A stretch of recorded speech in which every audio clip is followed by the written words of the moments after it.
Salut à tous et bienvenue. Aujourd'hui, on s'attaque à un concept qui est au cœur de toute bonne histoire, la vraisemblance. C'est vraiment ce qui fait la différence entre un récit qui nous transporte complètement et un autre qui, au contraire, nous fait sortir de l'histoire. Alors, ensemble, on va essayer de comprendre comment cette petite magie opère et surtout comment la maîtriser. On s'est tous déjà fait cette réflexion, n'est-ce pas? En plein milieu d'un film ou d'un livre, mais attends, ça tient pas debout ça. C'est souvent le premier signal d'alarme, le signe que quelque chose cloche dans le récit. Et pour un auteur, c'est absolument crucial de comprendre ce qui se cache derrière cette réaction. Qu'est-ce qui fait que le public se met soudain à douter? En fait, la réponse, elle est là, juste sous nos yeux. C'est une idée clé. La vraisemblance, ce n'est pas une qualité intrinsèque à l'histoire. Non, c'est une relation. Une relation entre l'histoire et son public. C'est comme un pacte de confiance qui s'installe. Et si ce pacte est brisé, si le doute s'installe, eh bien, tout l'édifice s'effondre. Alors, pour bien piger ce concept, il faut savoir qu'en réalité, il n'y a pas une, mais bien deux sortes de vraisemblances. C'est vraiment en saisissant cette différence qu'on commence à comprendre comment construire des histoires qui fonctionnent. D'un côté, on a ce qu'on peut appeler la vraisemblance générale. C'est celle qu'on utilise tous les jours. Elle est basée sur la logique, sur la science, sur ce que notre société considère comme normal, rationnel. Bref, c'est la vraisemblance de notre monde, le monde réel.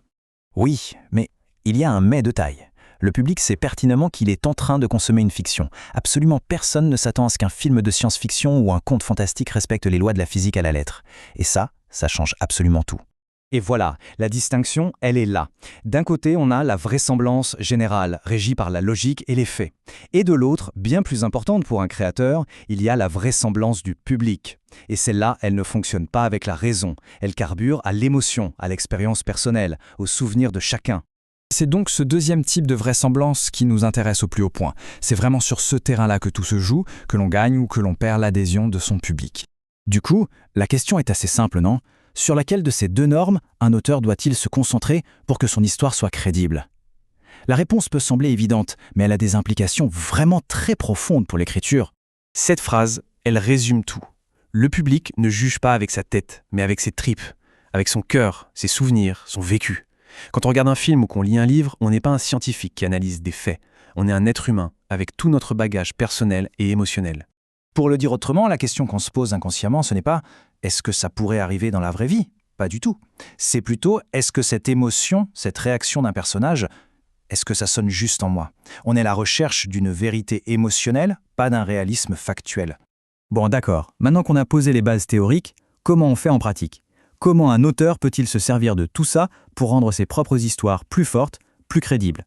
Alors voilà quelques pistes. D'abord, il faut toujours donner la priorité à la vérité des émotions, bien avant le réalisme strict.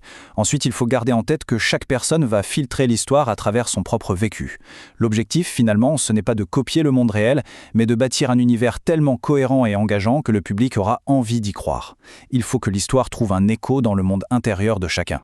Cette image, elle illustre ça à la perfection. Une histoire, c'est comme une pièce de puzzle. Son succès ne dépend pas de sa fidélité à la réalité, mais bien de sa capacité à venir s'emboîter parfaitement dans le puzzle unique qui constitue l'esprit de chaque membre du public.